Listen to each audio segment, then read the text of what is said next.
जय श्री कृष्ण। आज हम अध्याय 2 को पूर्ण करेंगे। अमृतवाणी का अध्याय 2 का अंतिम वीडियो। आइए सुनते हैं अब आगे। जय श्री कृष्ण। अतः हे महाबाहु, जिस पुरुष की इंद्रियां अपने अपने विषयों से सब प्रकार से विरत होकर उसके वश में हैं, उसी की बुद्धि निसंदेह स्थिर है। तात्पर्य, कृष्ण भावनामृत के द्वारा यह सारी इंद्रियों को भगवान की दिव्य प्रेमा भक्ति में लगाकर इंद्रिय तृप्ति की बलवती शक्तियों को दमित किया जा सकता है। जिस प्रकार शत्रुओं का दमन श्रेष्ठ सेना द्वारा किया जाता है, उसी प्रकार इंद्रियों का दमन किसी मानवीय प्रयास के द्वारा नहीं, अपितु उन्हें भगवान की सेवा में लगाए रखकर किया जा सकता है। जो व्यक्ति यह हृदयगम कर लेता है कि कृष्ण भावनामृत के द्वारा बुद्धि स्थिर होती है और इस कला का अभ्यास प्रामाणिक गुरु के पथ प्रदर्शन में करता है, वह साधक अथवा मोक्ष का अधिकारी कहलाता है। जो सब जीवों के लिए रात्रि है वह आत्म संयमी के जागने का समय है, और जो समस्त जीवों के जागने का समय है वह आत्मनिरीक्षक मुनि के लिए रात्रि है। तात्पर्य, बुद्धिमान मनुष्यों की 2 श्रेणियां हैं। एक श्रेणी के मनुष्य इंद्रिय तृप्ति के लिए भौतिक कार्य करने में निपुण होते हैं, और दूसरी श्रेणी के मनुष्य आत्मनिरीक्षक हैं, जो आत्म साक्षात्कार के अनुशीलन के लिए जागते हैं। विचारवान पुरुषों या आत्मनिरीक्षक मुनि के कारण भौतिकता में लीन पुरुषों के लिए रात्रि के समान है। भौतिकतावादी व्यक्ति ऐसी रात्रि में अनभिज्ञता के कारण आत्म साक्षात्कार के प्रति सोए रहते हैं। आत्मनिरीक्षक मुनि भौतिकतावादी पुरुषों की रात्रि में जागे रहते हैं। मुनि को आध्यात्मिक अनुशीलन की क्रमिक उन्नति में दिव्य आनंद का अनुभव होता है, किंतु भौतिकतावादी कार्यों में लगा व्यक्ति आत्म साक्षात्कार के प्रति सोया रहकर अनेक प्रकार के इंद्रिय सुखों का स्वप्न देखता है, और उसी सुप्तावस्था में कभी सुख तत्व कभी दुख का अनुभव करता है। आत्मनिरीक्षक मनुष्य भौतिक सुख तथा दुख के प्रति अन्यमनस्क रहता है। वह भौतिक घातों से अविचलित रहकर आत्म साक्षात्कार के कार्यों में लगा रहता है। जो पुरुष समुद्र में निरंतर प्रवेश करती रहने वाली नदियों के समान इच्छाओं के निरंतर प्रवाह से विचलित नहीं होता, और जो सदैव स्थिर रहता है, वही शांति प्राप्त कर सकता है। वह नहीं जो ऐसी इच्छाओं को तुष्ट करने की चेष्टा करता है। तात्पर्य, यद्यपि विशाल सागर में सदैव जल रहता है, किंतु वर्षा ऋतु में विशेषतः यह अधिकाधिक जल से भरता जाता है, तो भी सागर उतने पर ही स्थिर रहता है। न तो वह विक्षुब्ध होता और न तट की सीमा का उल्लंघन करता है। यही स्थिति कृष्ण भावना भावित व्यक्ति की है।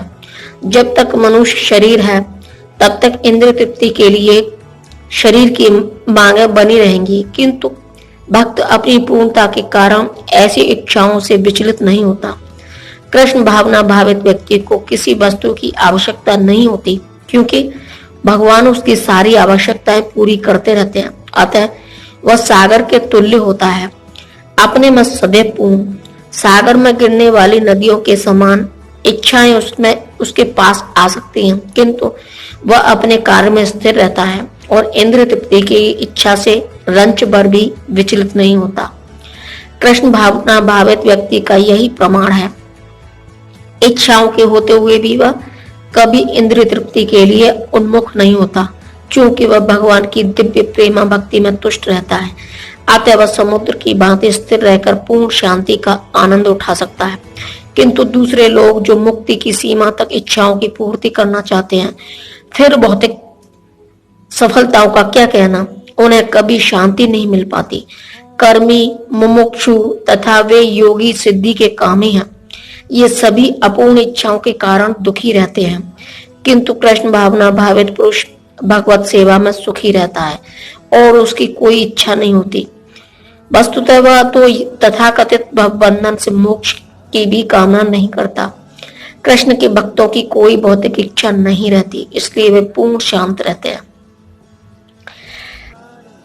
जिस व्यक्ति ने इंद्रिय तृप्ति की समस्त इच्छाओं का परित्याग कर दिया है, जो इच्छाओं से रहित रहता है और जिसने सारी ममता त्याग दी है, तथा अहंकार से रहित है, वही वास्तविक शांति को प्राप्त कर सकता है। तात्पर्य, निष्प्रह होने का अर्थ क्या है? इंद्रिय तृप्ति के लिए कुछ भी इच्छा न करना। दूसरे शब्दों में कृष्ण भावना भावित होने की इच्छा वास्तव में इच्छा शून्यता या निष्प्रहता है। इस शरीर को मिथ्या ही आत्मा माने बिना तथा संसार की किसी वस्तु में कल्पित स्वामित्व रखे बिना श्री कृष्ण के नित्य दास के रूप में अपनी यथार्थ स्थिति को जान लेना कृष्ण भावनामृत की सिद्ध अवस्था है। जो इस सिद्धि अवस्था में स्थित है वह जानता है कि श्री कृष्ण ही प्रत्येक वस्तु के स्वामी हैं। अतः प्रत्येक वस्तु का उपयोग उनकी तुष्टि के लिए किया जाना चाहिए। अर्जुन आत्मतुष्टि के लिए युद्ध नहीं करना चाहता था, किंतु जब वह पूर्ण रूप से कृष्ण भावना भावित हो गया तो उसने युद्ध किया, क्योंकि कृष्ण चाहते थे कि वह युद्ध करे। उसे अपने युद्ध करने की कोई इच्छा नहीं थी, किंतु वही अर्जुन कृष्ण के लिए अपनी शक्ति भर लड़ा। वास्तविक इच्छा शून्यता कृष्ण तुष्टि के लिए इच्छा है। यह इच्छाओं को नष्ट करने का कोई कृत्रिम प्रयास नहीं है। जीव कभी भी इच्छा शून्य या इंद्रिय शून्य नहीं हो सकता, किंतु उसे अपनी इच्छाओं की गुणवत्ता बदलनी होती है। भौतिक दृष्टि से इच्छा शून्य व्यक्ति जानता है कि प्रत्येक वस्तु कृष्ण की है, अतः किसी वस्तु पर अपना स्वामित्व घोषित नहीं करता। यह दिव्य ज्ञान आत्म साक्षात्कार पर आधारित है, अर्थात इस ज्ञान पर कि प्रत्येक जीव कृष्ण का अंश स्वरूप है और जीव की शाश्वत स्थिति कभी न तो कृष्ण के तुल्य होती है न उनसे बढ़कर। इस प्रकार कृष्ण भावनामृत का यह ज्ञान ही वास्तविक शांति का मूल सिद्धांत है। यह आध्यात्मिक तथा ईश्वरी जीवन का पथ है, जिसे प्राप्त करके मनुष्य मोहित नहीं होता। यदि कोई जीवन के अंतिम समय में भी इस तरह स्थिर हो तो वह भगवत धाम में प्रवेश कर सकता है। तात्पर्य, मनुष्य कृष्ण भावनामृत या दिव्य जीवन को एक क्षण में प्राप्त कर सकता है और हो सकता है कि उसे लाखों जन्मों के बाद भी न प्राप्त हो। यह तो सत्य को समझने और स्वीकार करने की बात है। खटवांग महाराज ने अपनी मृत्यु के कुछ मिनट पहले कृष्ण के शरणागत होकर ऐसी जीवन अवस्था प्राप्त कर ली। निर्वाण का अर्थ है भौतिकतावादी जीवन शैली का अंत। निर्वाण का अर्थ है भौतिकतावादी जीवन शैली का अंत। बौद्ध दर्शन के अनुसार इस भौतिक जीवन की पूरा होने पर केवल शून्य शेष रहता है, किंतु भगवत गीता की शिक्षा इससे भिन्न है। वास्तविक जीवन का शुभारंभ इस भौतिक जीवन के पूरा होने पर होता है। स्थूल भौतिकतावादी के लिए जानना पर्याप्त होगा कि इस भौतिक जीवन का अंत निश्चित है, किंतु आध्यात्मिक दृष्टि से उन्नत व्यक्तियों के लिए इस जीवन के बाद अन्य जीवन प्रारंभ होता है। इस जीवन का अंत होने के पहले यदि कोई कृष्ण भावना भावित हो जाए तो उसे तुरंत ब्रह्म निर्वाण अवस्था प्राप्त हो जाती है। भगवत धाम तथा भगवत भक्ति के बीच कोई अंतर नहीं है, क्योंकि दोनों चरम पद हैं। अतः भगवान की दिव्य प्रेमा भक्ति में व्यस्त रहने का अर्थ है भगवत धाम को प्राप्त करना। भौतिक जगत में इंद्रिय तृप्ति विषय कार्य होते हैं और आध्यात्मिक जगत में कृष्ण भावना अमृत विषय। इसी जीवन में ही कृष्ण भावना अमृत की प्राप्ति तत्काल ब्रह्मा प्राप्ति जैसी है, और जो कृष्ण भावना अमृत में स्थित होता है वह निश्चित रूप से पहले ही भगवत धाम में प्रवेश कर चुका होता है। ब्रह्मा और भौतिक पदार्थ एक दूसरे से सर्वथा विपरीत हैं, अतः ब्राह्मी स्थिति का अर्थ है भौतिक कार्यों के पद पर न होना। भगवत गीता में भगवत भक्ति को मुक्त अवस्था माना गया है, अतः ब्राह्मी स्थिति भौतिक बंधन से मुक्त है।